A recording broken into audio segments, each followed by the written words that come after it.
température et du temps. Là, il faisait super chaud à Limoges, et du coup, l'huile était posée sur la piste, il n'a pas tenu. Je pense qu'elle a été rincée les jours précédents, et du coup, voilà, la coque synthé qu'on pensait mettre, elle ne passait pas. Donc ça, c'est la première chose, c'est voilà, voir la composition de la piste. D'accord. Ensuite, on va regarder un peu la longueur de la piste. Courte, étroite, un peu technique, comme il faut le dire devant là. C'est une piste qui est très longue. Donc là, on va définir le rapport. C'est-à-dire que là, on montrera des pignons un peu plus courts. Donc c'est-à-dire qu'il est plus lourd sur des rapports de couronne. Exactement. Plutôt que sur la cloche. Donc on va jouer plutôt sur le pic central et sur la cloche centrale. Donc tu restes toujours ta cloche de présent, qui est la cloche d'origine. Ouais. Et après, tu joues de combien à combien sur ta couronne? Entre 46 et donc 44. D'accord. 46 étant le plus court et 44 étant le plus long. Le plus long, là on est en 46. Et moi j'en ai en 45. Vas-y, j'attaque. J'attaque. Très longue, qui va être comme Barcelone, des choses comme ça. On peut pas sortir de 46, quelle couronne c'est pas 45 46 parce que j'ai 13,44 dans les Les couronnes de 46, ça fait de 13,44 dans les coups. D'accord. Et toi, Hugo, t'as combien? 45. Pourquoi? Je me rappelle que Guillaume qui est plus petit, il me disait pour mettre une couronne plus petite parce qu'on gagne en autonomie au départ. C'est impossible. J'ai mis une couronne de 45 avec une colle de neige. Il a pas vu. J'ai eu 35. Il a pas vu. Secondes par rapport à tout le monde. Je dis pas qu'il y a des bêtises en fait. Ok, donc 46 avec les ponts longs et 45 chez Hugo. Super. Question suivante, je voulais la poser à Hugo. Par rapport aux embrayages sur le thermique, plutôt 3 points, plutôt 4 points, et pourquoi? Alors moi, je suis plutôt toujours 3 points. Pourquoi? Parce que j'aime bien avoir un très gros feeling en bas, à la remise des gaz. Et j'aime bien avoir un gros moteur en bas, comme ça j'arrive à doser à la réaccel. Et plus on dose à la réaccélération, on peut gagner en autonomie, parce que forcément si on n'a pas de barre, naturellement on a tendance à accélérer directement, full directement, après en sortie de virage. Et en sortie, avec l'embrayage 3 points, on arrive à doser, et du coup comme on dose, on gagne un autre point. Ok, et 3 points, donc c'est un embrayage Mugen qui a environ 15 ans. On va dire ça, c'est la vraie, hein. Tu mets quoi en ressort? Et j'ai pas le 3 points entre guillemets d'origine, j'ai le 3 points avec les Maxot Hard. Du coup c'est encore une autre référence. Avec un ressort de 1,1 et 2 ressorts de 0,95. 2 ressorts de 1,1. Un ressort de 0,95. Ok. J'avais pas le. Ok, je vais être là pour le micro. Et puis aussi, honnêtement, je mets 3 points parce que j'ai un très très bon feeling. Mais quand je remets le 4 points, je perds vite 1 minute d'autonomie. D'accord, à ce point-là, ok, oui. Ok, donc c'est intéressant, sachant que le 4 points il est quasiment indestructible, enfin, on peut lui mettre 30 minutes dans la tête, voire 40, voire même plus, et effectivement le 3 points il y a un peu plus d'entretien quand même dessus. Il est plus sur filet de gaz. Oui, je pense. Par rapport à un 4 points, quand je me suis revenu chez Mugen, j'avais toujours le 4 points et je faisais toutes les courses avec le même embrayage. Alors que là, maintenant, avec le 3 points, avec les Maxot Hard, comme ça colle beaucoup plus tôt, ça suit beaucoup plus. Ouais. Du coup, honnêtement, à chaque course, je change l'embrayage. Regardez, le micro, celui-là. Ok, super. Moi, je vais poser une question à Alexis. Puisque du coup, Alexis, c'est quand même un gros metteur au point à la fois de carburant, de moteur. Au milieu, en fait, donc tu restes au milieu. Voilà. Donc du coup, Alexis, c'est quand même un gros metteur en point. Qu'est-ce que tu peux nous dire sur les moteurs que tu as constaté, que tu veux partager à tout le monde? Bougie P4, Bougie P3 par exemple. Celle-là, je l'aime bien parce que j'ai quelques auditeurs. En vrai, ça dépend des moteurs, ça dépend de la chambre de combustion. Et le P4, c'est sécure, c'est un peu plus linéaire, il y a moins de claquants. C'est beaucoup moins fragile aussi. dans le temps, ça fait un moteur beaucoup plus linéaire. Et quand il fait chaud, on est tranquille avec la V4.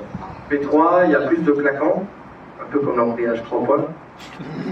C'est plus claquant, plus réactif.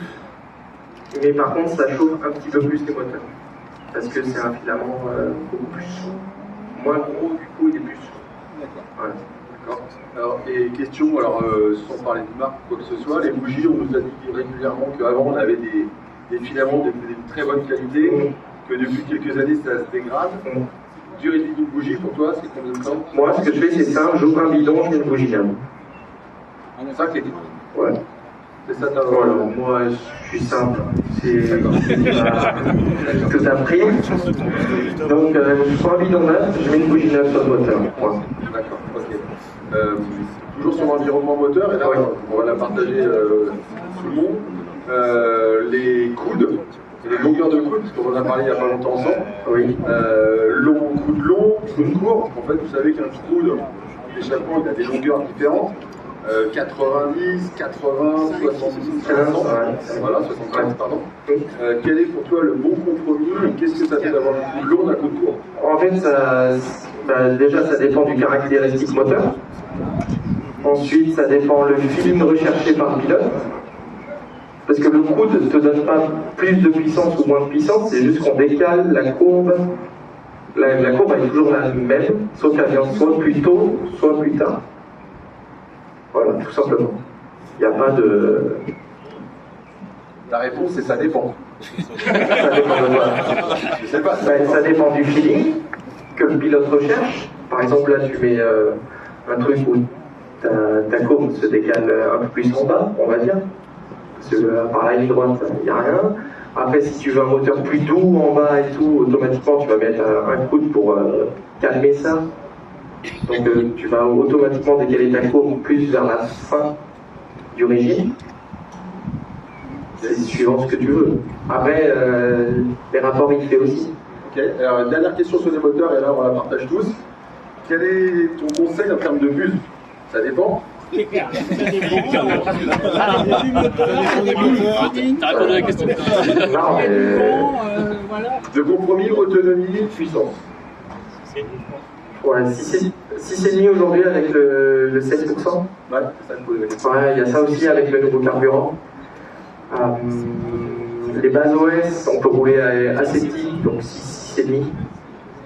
Il y a d'autres bases Reds, Pico, où je sais qu'ils mettent des 7, 7,5. Il faut qu'ils ventilent. Et Nova, je sais pas. Ouais, parce on est pas assez, c'est pas non, mais aujourd'hui, les bases moteurs, il n'y en a pas 36 000. Red, ils sont arrivés avec des carters OS maintenant. Ouais. Le 3 transfert Red, c'est fabriqué OS. Hein. Ouais, c'est clair. Il n'y a plus grand monde qui fabrique des bougies et des moteurs. Hugo, t'as plus? Nova, pareil, grosse buse. Ça part. D'accord. Jean-Christophe, ton avis sur tout ça? Bon, écoute, nous on utilise la buse de 6,5. On a fait pas mal de tests avec des grosses buses, parce que mon frère Jérôme, lui il roule avec des grosses buses, voire il en met pas. Mais il limite l'ouverture du carbu. Donc c'est notre technique pour finalement avoir du 6,5 quoi. Donc je me dis que les constructeurs ils ont fabriqué des buses, c'est pas pour rien. Donc voilà, je mets la buse d'origine, c'est-à-dire que quand je reçois le moteur, il est vendu avec une buse, alors ça peut être 6,5, 7 selon les marques, mais en général je reviens sur du 6,5. Par contre, quand vraiment on va sur des circuits où il fait très chaud, avec une P4, une petite buse de 7, quand voilà, faut lui donner un petit peu d'air au moteur, sinon il va s'asseoir. Il va s'user prématurément, il va chauffer quoi. Ok, clair. Autre question pour vous tous là en termes de hauteur de caisse. On sait que c'est super important la hauteur de caisse. Sur une piste comme celle-là, hauteur de caisse et drop, qu'est-ce que vous avez devant derrière? Alors, pour ma part, j'ai 21 devant et 25 derrière. Pourquoi? Parce que sur ce type de piste, il faut vraiment que la voiture, comme je disais hier, que ça soit vraiment un karting, un rail, parce que forcément si la voiture aller trop haute ou prendre du roulis, ça va être mal amorti, ça va être très très nerveux entre les gens qui vont lâcher, 21, 25 pour ce week-end. Et quand c'est un petit peu plus défoncé avec beaucoup plus de trous, je vous conseille de monter 22, 23 devant. 23 devant et 26, 27 derrière. Et généralement sur des pistes à glisse comme ça, il faut vraiment baisser la voiture. Et niveau drop, il faut vraiment réduire le drop. Pourquoi? Parce que quand on a énormément de drop, la voiture prend beaucoup plus de roulis. Forcément, quand on a plus de drop, la voiture est mieux amortie. Mais sur des pistes comme ça, on n'a pas trop besoin que la voiture soit vraiment bien amortie. Pourquoi? Parce que quand la voiture prend du roulis sur des pistes horribles, la voiture arrière s'écrase tout le temps. Et nous, on ne cherche pas que la voiture s'écrase, on cherche surtout que la voiture fasse la carte. Le mis en drop, c'est surtout 103 devant et 117 derrière pour des pistes comme ça. Et quand forcément c'est un peu plus défoncé, il conseille de mettre 104, 105 devant, entre 120 et 123 derrière, forcément pour avoir plus de drop.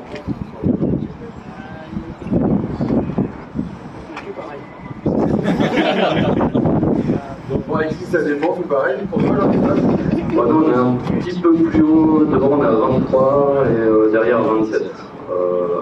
Voilà, c'est une question de feeling avec le pilote. Mais je te rejoins sur le fait qu'on limite le drop quand même fortement. Ça ressemble plutôt à une voiture de piste que de faire du karting. On n'a pas besoin d'un amortissement effectivement sur des grosses réceptions de boss, donc voilà, on peut largement limiter dans ces conditions le drop. Donc le drop, on va être à 104 avant, sur la mesure écrou à axe, et puis derrière on va être à 114, 115. quelques questions sur le brushless?